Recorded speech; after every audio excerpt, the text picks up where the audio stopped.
Bom dia mais uma vez.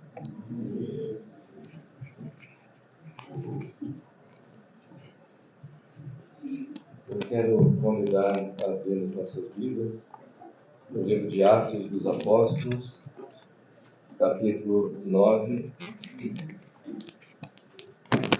Atos, capítulo 9.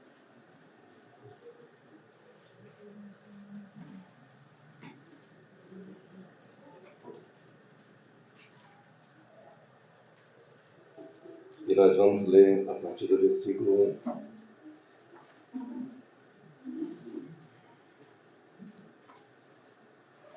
E Saulo, respirando ainda ameaças e mortes contra os discípulos do Senhor, dirigiu-se ao sumo sacerdote e pediu-lhe cartas para Damasco, para as sinagogas, a fim de que, se encontrasse alguns daquela seita, quer homens, quer mulheres, os conduzisse presos a Jerusalém.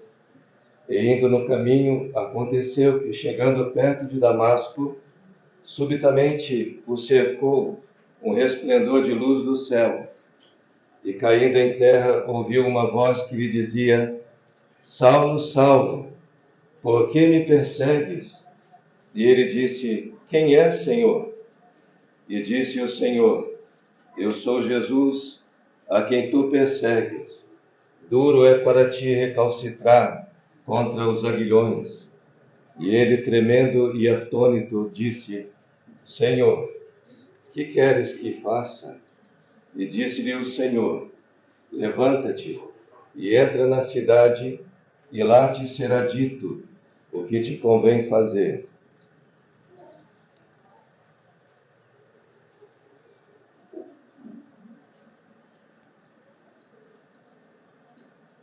Eu ia ler mais para frente, mas eu acredito que o texto é bem conhecido e na citação durante a mensagem os irmãos vão se sintonizando com o texto. Primeiramente, antes de tocar nos assuntos dessa chamada, eu quero agradecer a cooperação de todos os jovens e também nossos irmãos mais experientes, não apenas com as orações, mas com os conselhos, e alguns jovens têm chegado realmente demonstrando que estão interagindo com as pregações.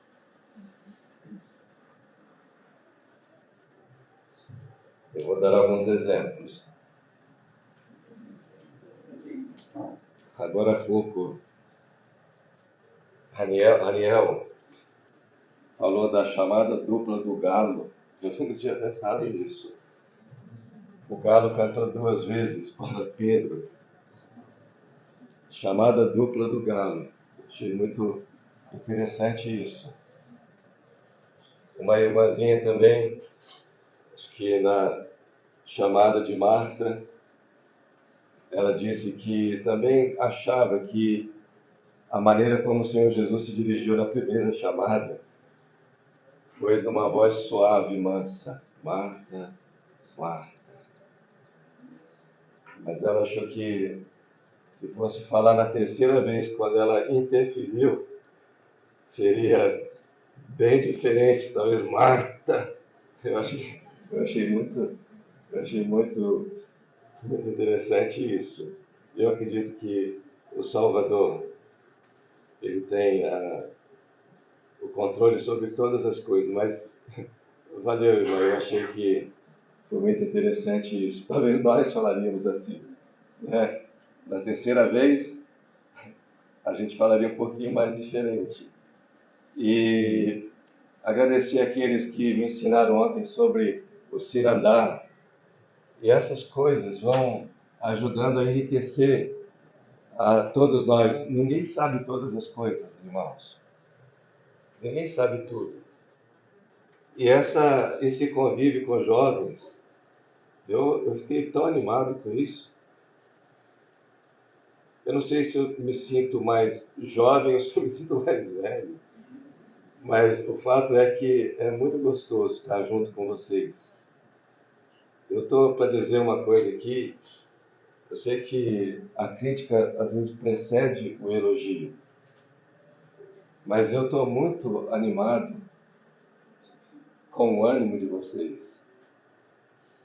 É contagiante.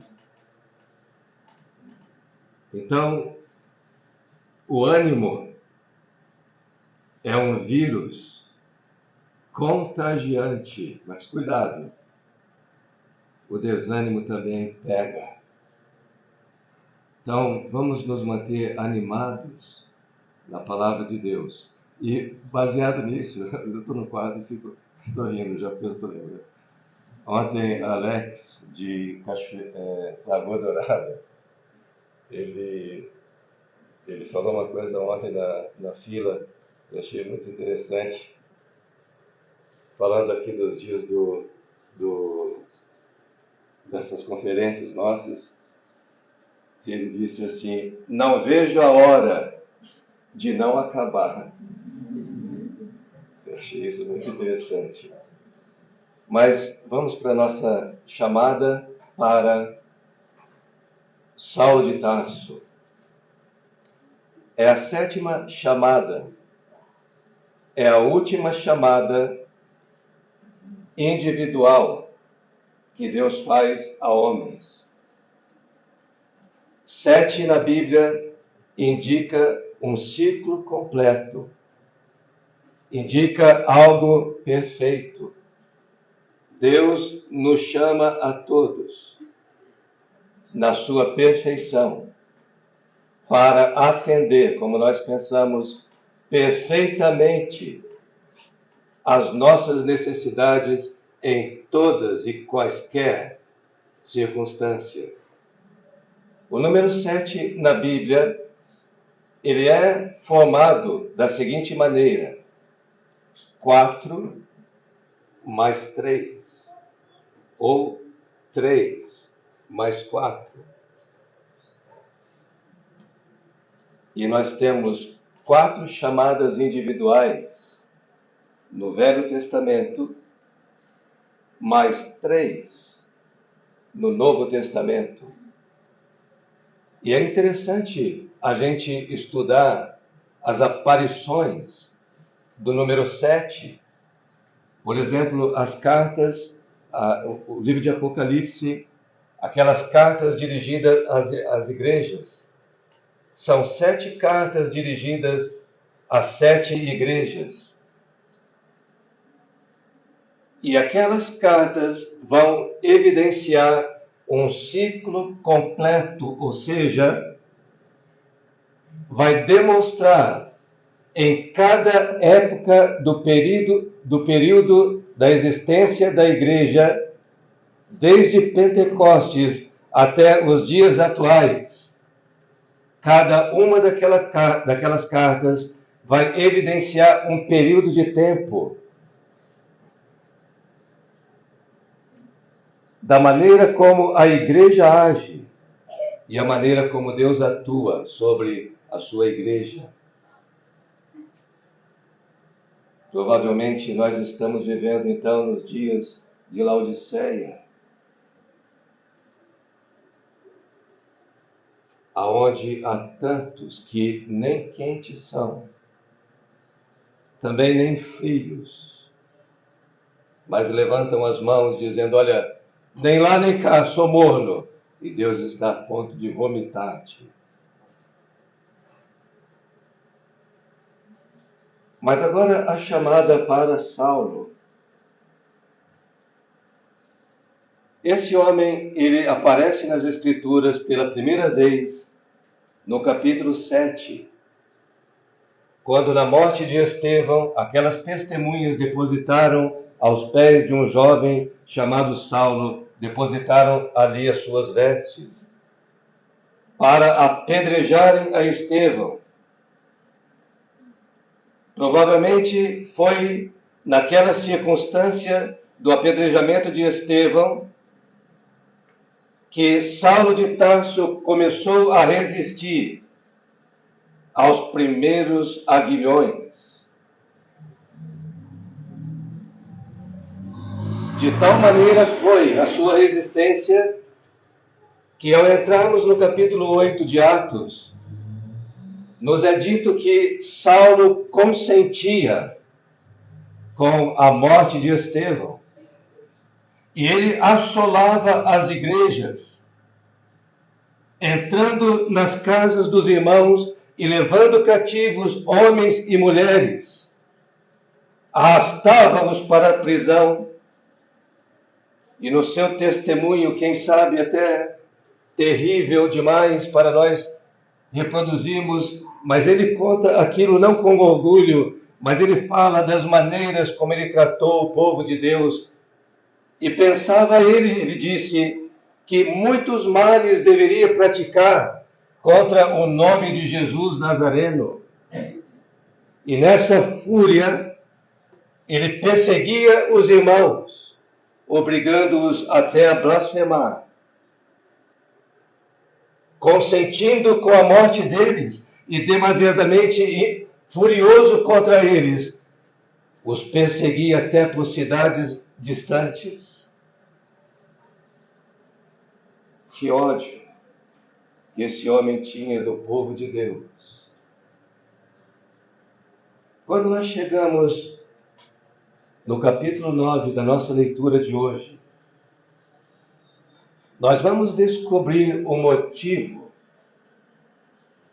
desse ódio, desse coração endurecido. E começa com as seguintes palavras: Saulo, respirando ainda ameaças e mortes. Irmãos, pega isso bem. A atmosfera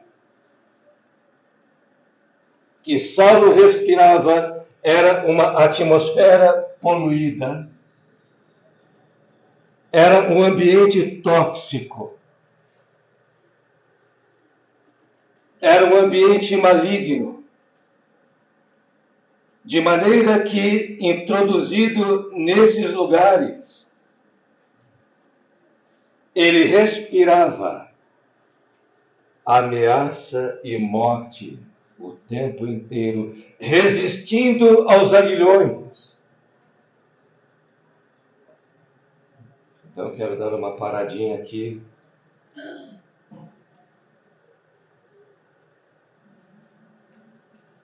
Ambiente tóxico é muito prejudicial para o povo de Deus. Mas eu não estou falando agora do ambiente do mundo, do qual nós sabemos e nos prevenimos contra eles. Podemos nos pré-amar contra eles, mas a tristeza é quando no meio do povo de Deus, ambientes tóxicos. Irmãos, é possível isso acontecer no meio do povo de Deus? Aquela atmosfera pesada. O nosso irmão falou muito bem agora na introdução. Estamos nesses dias como que numa espécie de uma bolha. E nós estamos alegres porque estamos num ambiente agradabilíssimo. Em torno da palavra de Deus, todos com o mesmo propósito, o mesmo pensamento, numa mesma toada. Mas nem sempre é assim.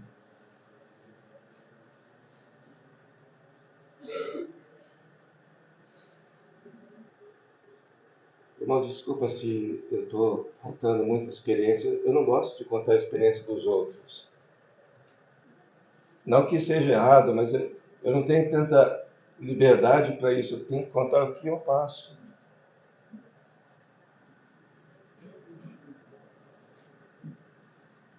E já vivemos em ambientes tão carregados que aquilo parecia minar a energia, o vigor de pessoas que trazia tanta poluição ao ambiente e às vezes até na ceia.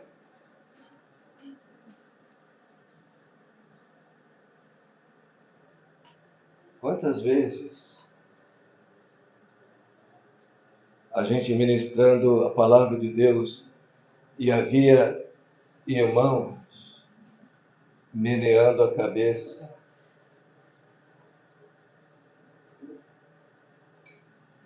Você não sabe o quanto isso polui. Vocês estão entendendo o que eu estou falando? E nós deveríamos preservar a todo custo um ambiente saudável para que nós pudéssemos respirar nos nossos ajuntamentos vida e paz. Não ameaças e mortes, não rixas, não perturbações e confusões, mas um ambiente de vida e paz. E nós lembramos que todas as vezes que o Senhor Jesus se apresentava quando ressurreto, a primeira coisa que ele falava: paz seja convosco. E, irmãos, nós precisamos de um ambiente assim, de paz. Justificados, pois, mediante a fé, temos paz. E o Senhor Jesus falou: eu deixo-vos a minha paz vou-la dou. Não a dou como o mundo a dá. Nós temos a paz de Deus. E o nosso ambiente, irmãos, deveria ser um ambiente saudável.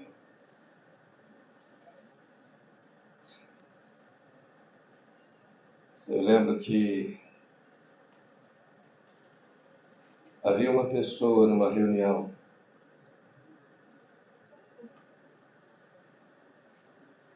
Ela sentava mais ou menos sempre pelo lado de cá.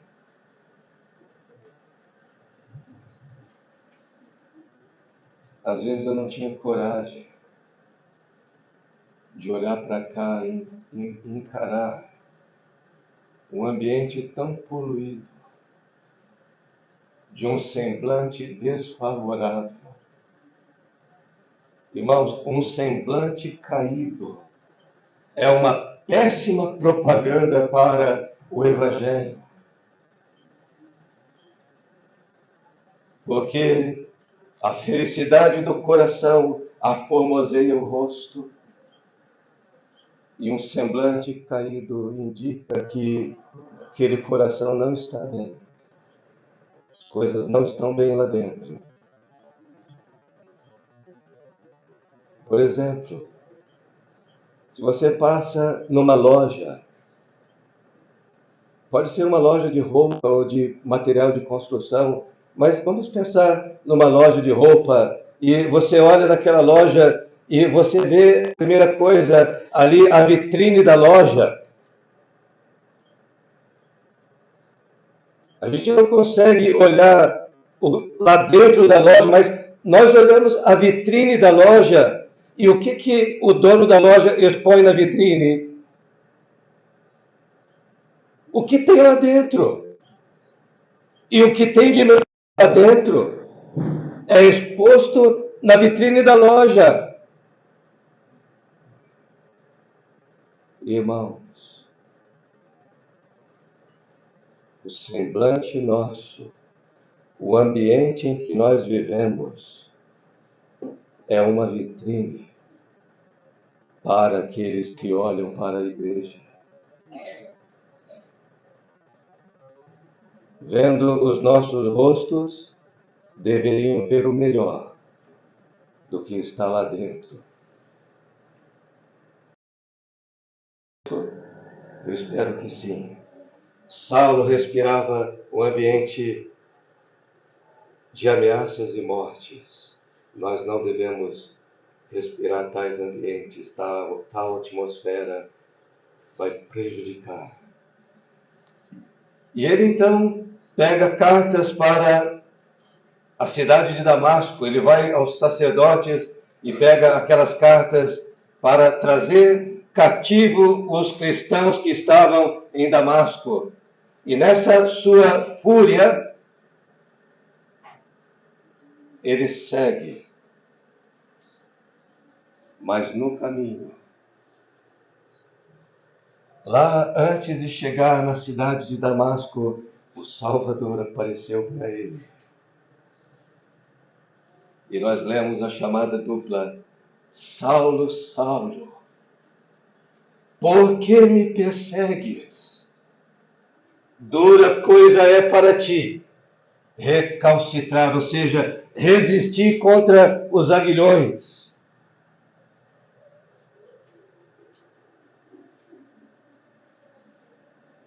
Vou dar um aviso para os irmãos.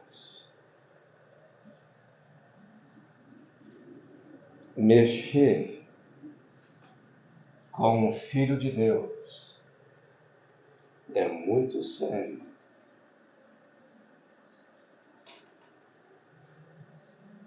Estaremos mexendo com o cabeça.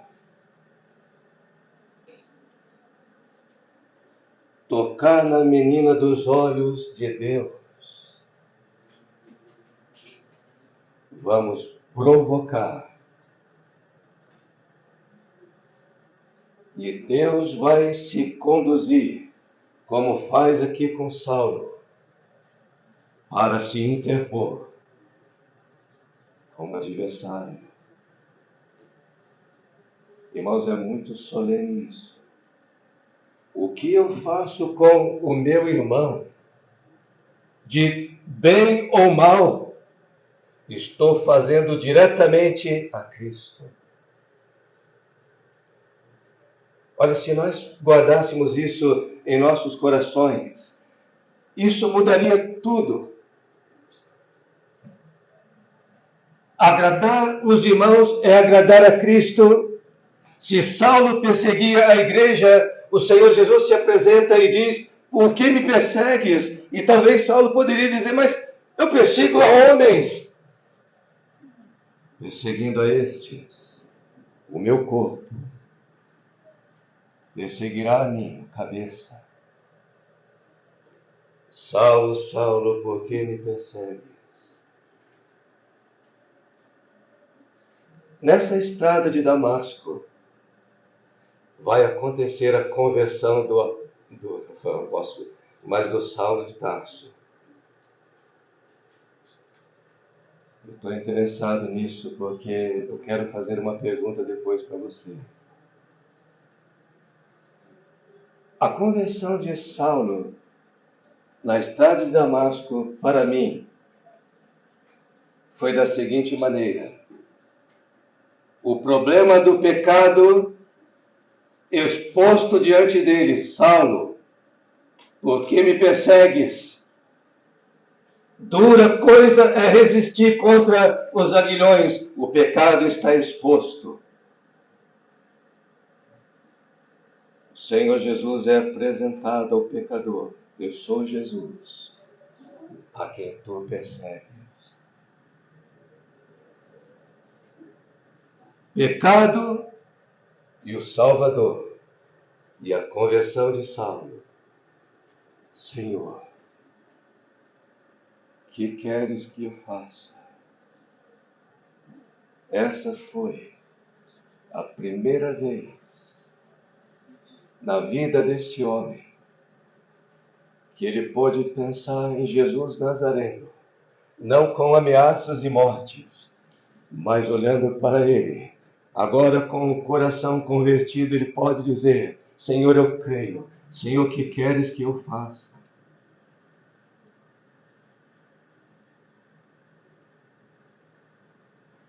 Saulo de Tarso nunca botou os pés na cidade de Damasco. Saulo de Tarso nunca chegou em Damasco, nunca viu as portas de Damasco, porque no meio do caminho ele entrou por uma porta estreita,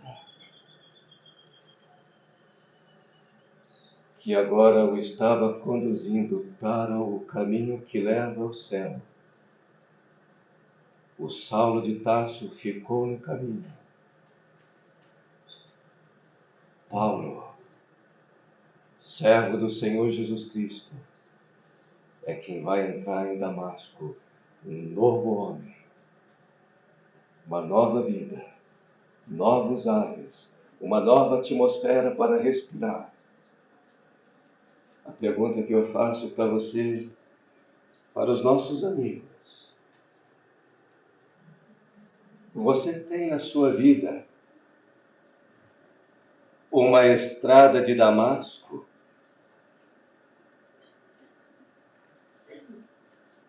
Uma experiência de salvação?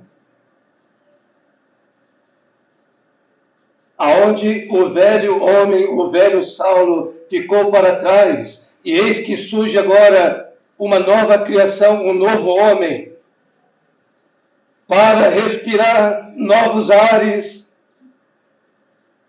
para viver uma vida nova. Se Saulo pegou cartas com os sacerdotes para prender o povo de Deus, agora Paulo vai pegar cartas de autoridade com o grande sumo sacerdote para trazer liberdade aos cativos do diabo pela pregação do Evangelho. Que diferença! De perseguidor, um seguidor. De aprisionador, para ser um libertador. Você tem uma estrada assim? Na sua experiência?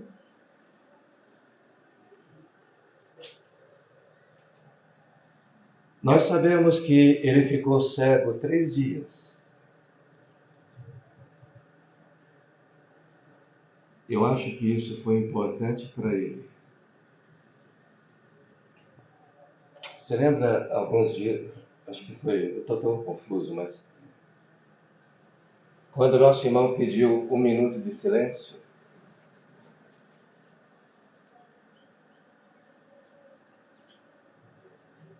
depois da experiência de Saulo na estrada de Damasco, não foram 3 minutos de silêncio, nem 3 horas, 3 dias, sem ver nada, sem ver ninguém, sem comer, sem beber, concentrado em oração.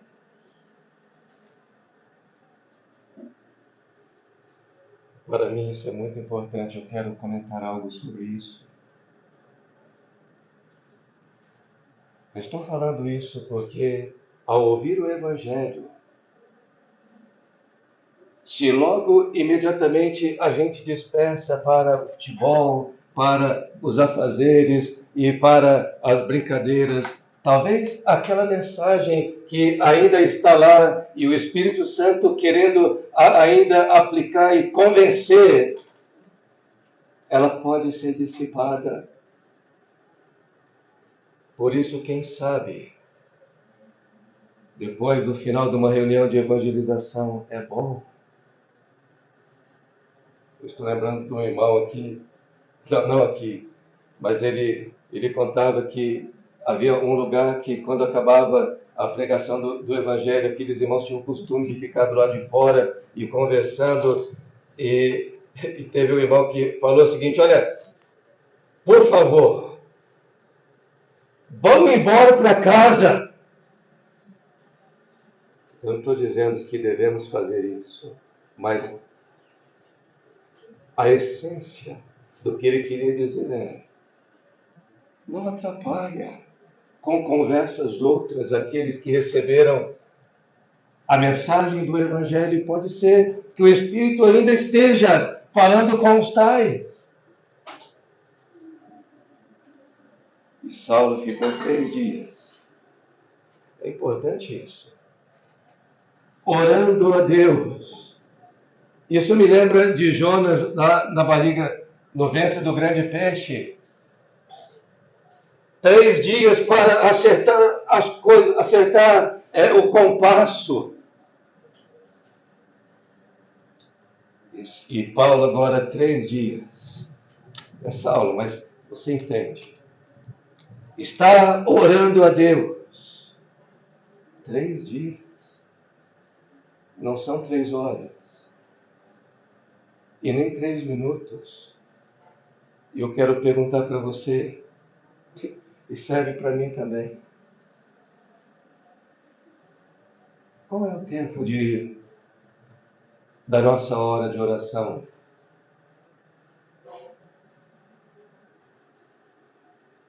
Você ora.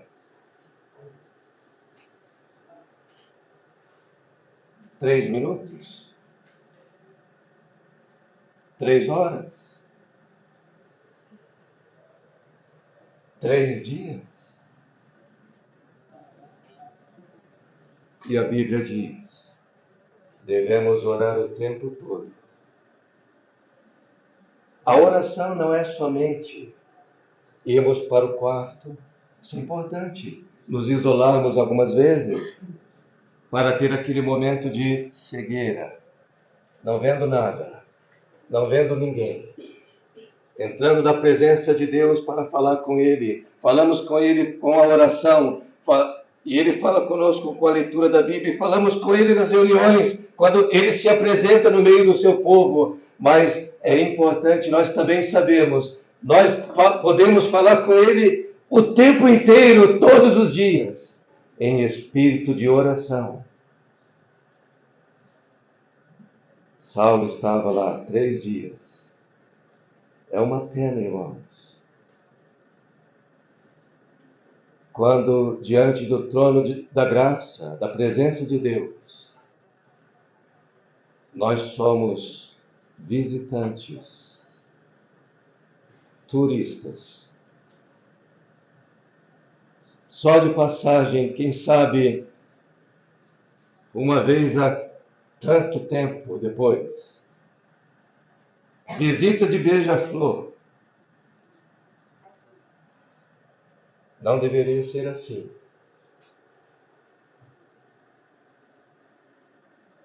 Tem um irmão no Rio Grande do Sul que faleceu com 94, 95, mais ou menos por aí.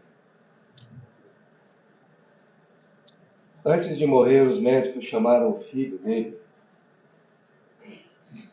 e perguntou para ele tinha algum problema ósseo nos ossos. O filho, eu saiba não. Não, porque eu estranhei, eu estava olhando o joelho dele e parece que ele está deformado o joelho. E o filho respondeu: esse homem era um homem de oração.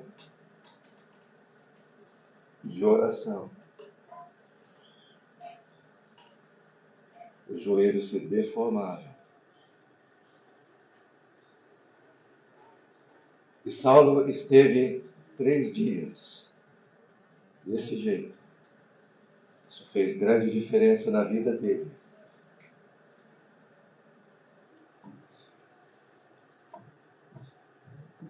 Irmãos, vocês perceberam que eu tenho muita tendência a ultrapassar o horário. Estou me segurando aqui porque o horário chegou bem depressa. E eu acho que eu não cheguei ainda à metade do que eu pretendia falar com vocês. E eu tenho somente agora 6 minutos. Então nós vamos seguir acelerando um pouquinho aqui o relógio de Saulo de Tarso. Então ele ora e Deus vai abençoar a vida desse homem. vai ser uma grande influência, um grande instrumento de grande poder. Orando, atmosfera celestial. Não há ninguém que passe por uma atmosfera dessa e saia com o coração respirando ameaças e mortes. É impossível. É impossível alguém que ora por mim, depois fisicamente não olhar para o meu rosto. Não pode acontecer isso. Se eu oro pelo irmão e pela irmã, eu darei um abraço em ti. Vamos ter a facilidade de perdoar. É uma atmosfera celestial da presença de Deus. Vai inspirar amor, luz e perdão. Mas esse homem tão útil me faz lembrar aquele enigma de Sansão. Toda vez que eu vejo Saulo, eu lembro do enigma de Sansão. Alguém lembra daquele enigma? Sansão tinha matado um leão com as mãos. Passado alguns dias, ele voltou lá para ver o corpo do leão. E havia um enxame de abelhas que fizeram mel dentro do corpo do leão. E Sansão foi lá, pegou o favo de mel, saiu comendo, parece que deu para os pais também, e saiu comendo. Opa, tem um enigma agora. E ele fez um enigma, dizendo assim: do comedor saiu comida, e do forte saiu doçura. É o que aconteceu com Saulo. Vai sair comida, vai sair doçura. Irmãos, é isso que deve acontecer conosco. E para encerrar, eu tenho ainda 3 minutos.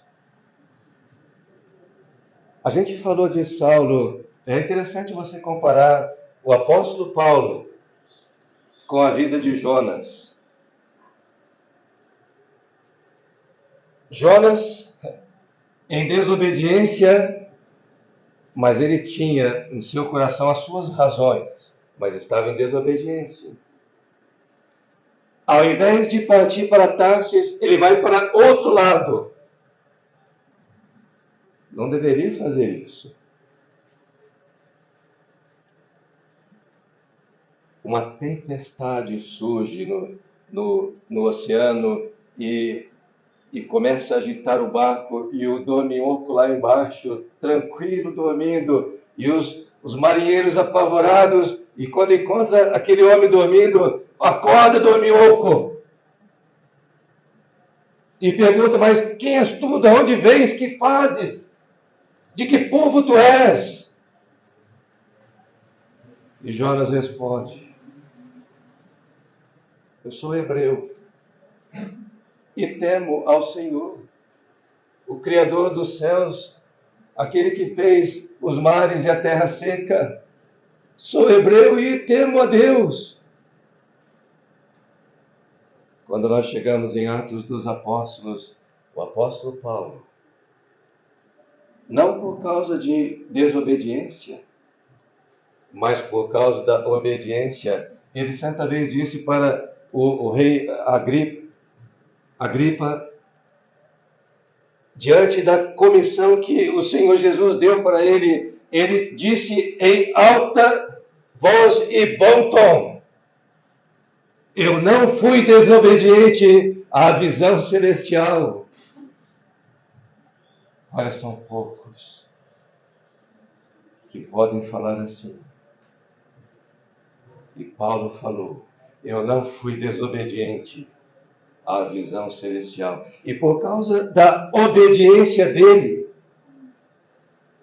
agora ele está no navio também. indo para Roma. Mas surge uma tempestade. Eu acho isso muito interessante. Mesmo, irmãos, quando nós estamos em obediência, isso não significa que não vamos padecer perseguições, provações, lutas. Então se prepara. Mas é melhor lutar do lado da obediência do que estar naquela situação de desobediência. Mas estando no navio, o anjo do Senhor apareceu para Paulo numa noite. Quando chega depois, o apóstolo, que as pessoas do navio estavam muito preocupadas com a tempestade, e Paulo, então, para acalmá-los, ele diz as seguintes palavras: o anjo do Senhor, de quem sou e a quem sirvo, esteve comigo esta noite. E disse para ele que nenhuma vida daquele navio se perderia. Mas eu quero somente destacar essas duas coisas. Jonas disse: sou hebreu e temo a Deus. Não tem problema. Mas eu gosto do que Paulo diz: o Deus de quem sou e a quem sirvo. Você lembra quando o Senhor Jesus foi perguntado por aqueles seus opositores por que, em relação ao pagamento de impostos, lembra? E ele então pede uma moeda e ele diz para aquelas pessoas: de quem é essa figura na moeda aqui? E eles responderam: é César. E o Senhor Jesus então responde: dai a César o que é de César e a Deus o que é de Deus. Por que eu estou falando isso? Porque nós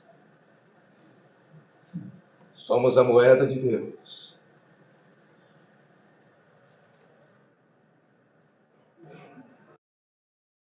A moeda tem dois lados. De um lado, o Deus de quem somos. E do outro lado, o Deus a quem servimos. Irmãos, essa moeda não pode cair só de um lado. Vai ser desequilibrante. Somente dizer: o Deus de quem sou. Pois é, se Ele é o meu Deus, eu apresento o outro lado e a quem sirvo. Que assim seja. Desculpa ter passado um pouco.